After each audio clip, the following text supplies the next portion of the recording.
রমজান মাসে মা বোনদের জন্য আজকে বিশেষ 10টা আমল বলতে চাই, যেই 10টা আমল করলে আমার মা বোনদেরকে রমজানের জাযা হিসেবে, প্রতিদান হিসেবে জান্নাত দিবে একজন। আওয়াজ দিয়ে বলেন সবাই, তিনি কে?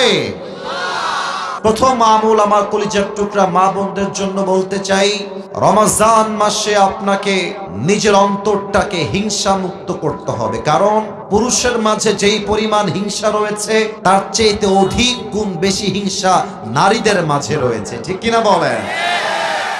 নারীরা বাই বার্থ একটু জেলাস হয়, হিংসা থাকে বেশি। রিসার্চ বলছে পুরুষের চাইতে নারীর হৃদয়ে হিংসা বাই বার্থ, জন্মগতভাবেই একটু বেশি হয়। এর প্রমাণ দিচ্ছি, দেখবেন যে বন্ধু, আমরা যারা পুরুষরা আছি, আমরা পুরুষ বন্ধুরা আমাদের বন্ধুর ভালো চাই, কল্যাণ চাই, প্রশংসা করি।